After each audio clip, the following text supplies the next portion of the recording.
Hello friends, मैं आप लोगों के सामने दोबारा हाजिर हूँ एक टॉपिक लेकर कि स्पीच प्रॉब्लम्स किस तरह से ठीक हो सकती हैं। बहुत से पेरेंट्स मेरे पास आते हैं, परेशान रहते हैं कि मैम मेरा बच्चा तुतलाता है, हकलाता है, अभी तक बोला नहीं है, क्या करना चाहिए, कैसे बोलेगा, साफ नहीं बोलता है, अटकता है। बहुत सारी ऐसी छोटी छोटी प्रॉब्लम्स हैं जो हम कम उम्र में तो शायद इग्नोर कर देते हैं, लेकिन बाद में जब एडल्ट लाइफ तक ये प्रॉब्लम्स बढ़ती हैं तो हमारी पर्सनैलिटी हैम्पर होती है। हमारा बच्चा शायद हमें नहीं बोलता, लेकिन बाहर अपने दोस्तों के सामने खुद में वो इनकम्पैटिबल फील करने लगता है और धीरे धीरे स्ट्रेस महसूस करने लगता है। वो अपने आप को 100% अपने दोस्तों के बीच में महसूस नहीं करता। तो ये कहीं ना कहीं शुरुआत की दिक्कतें हैं जो एज अ पेरेंट हमें समझनी चाहिए और समय से स्पीच प्रॉब्लम्स को असेस भी करना है, पता भी लगाना है और उस पर काम करना ज़रूरी है। तो आज इस वीडियो में मैं आपको बताने वाली हूँ कि कैसे अगर आपका बच्चा हकलाता है, तुतलाता है या समय से नहीं बोला है तो कैसे आप इसे एक सही राह और एक डायरेक्शन दे सकते हैं।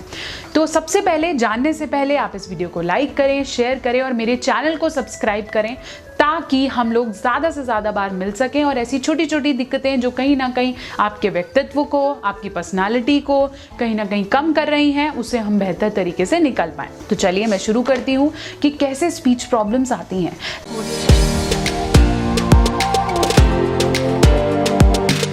देखिए, अगर आप ये सोच रहे हैं कि स्पीच प्रॉब्लम्स कहीं ना कहीं जीन्स की वजह से हैं या कोई हेरिडिटी प्रॉब्लम है, तो ऐसा नहीं है। सिर्फ आनुवांशिकता ही स्पीच प्रॉब्लम्स की जड़ नहीं है। कभी कभार किसी भी तरह का इन्वायरमेंट या घर के आसपास, यूजुअली बोलते हैं कि अगर बड़ा बच्चा घर पे होता है या घर पे दूसरे बच्चे होते हैं तो बच्चा जल्दी बोलना सीखता है। तो घर का इन्वायरमेंट है, माँ बाप की केयर है, ये सब चीज़ें भी कभी कभार हमारी स्पीच को कहीं ना कहीं घटाती या बढ़ाती हैं।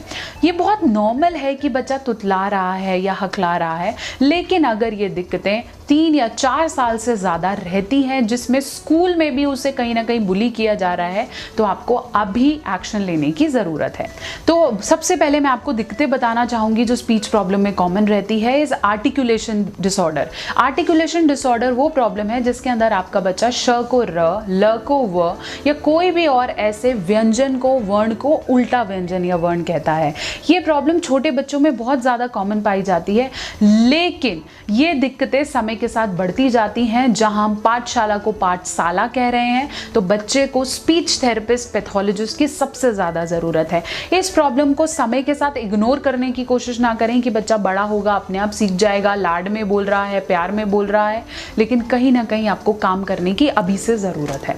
दूसरी चीज़, स्टटरिंग। स्टटरिंग का मतलब होता है, stuttering disorder is a disorder where a kid repeats the words. जैसे हकलाने वाली दिक्कत है कि पहले शब्द को शुरू करने से पहले वो ज़्यादा समय ले रहा है और हकलाने की दिक्कत आ रही है। कभी कभार लोग बोलते हैं कि जब मैं आराम से बोलता हूँ तो फिर मैं नहीं हकलाता हूँ, लेकिन हकलाने की दिक्कत यूजुअली एडल्ट्स में बहुत ज़्यादा कॉमन पाई जाती है।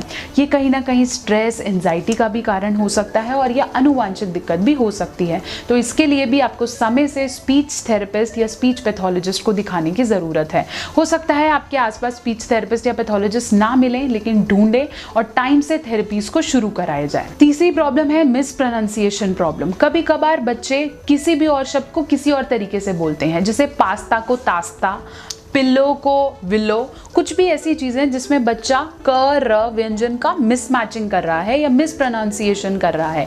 ये प्रॉब्लम्स यूजुअली समय के साथ अपने आप ठीक होने लगती हैं। इसके लिए हमें स्पीच थेरेपिस्ट की कम ज़रूरत है, लेकिन हमें काम करने की सबसे ज़्यादा ज़रूरत है। ऐसे में क्या करना है, बच्चे को डांटे नहीं, क्योंकि आप खुद भी सॉल्व कर सकते हैं, तो बच्चे को डांटे नहीं, इनकरेज करें।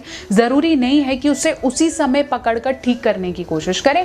कभी कभार इग्नोरेंस भी काम करती है इस चीज़ में कि अगर आपके बच्चे ने गलत बोला है, लिफाफे को फलाफा या कुछ भी ऐसा बोला है, तो उस समय उसे खुद करेक्ट करके समझ जाएं कि हाँ आपको लिफाफा चाहिए, मैं आपको अभी ला देती हूँ। तो कहीं ना कहीं appreciation, love and seeking the right help, assessing सबसे ज़्यादा ज़रूरी है। कभी कभार चीज़ें हम इतनी डिले कर देते हैं कि बाद में स्पीच थेरेपिस्ट या पैथोलॉजिस्ट को बहुत ज़्यादा काम करना पड़ता है। तो वही बात है कि हम जड़ से शुरू करेंगे तो दिक्कत को जल्दी से जल्दी पकड़ पाएंगे। तो अगर आपको लगता है कि आपके बच्चे को डिले है, स्पीच डिले है, 4 साल का हो गया, 3 साल का हो गया, अभी तक नहीं बोल रहा है, तो रुके नहीं, इंतजार ना करें। स्पिरिचुअल पावर्स में या अंधविश्वास में जाने से बेहतर है go to a right doctor, right speech pathologist जो इस चीज़ में आपको समझे, बच्चे को सही समय से समझ सके कि क्या दिक्कत है और उसी दिन से आपकी स्पीच थेरेपी शुरू कर सके।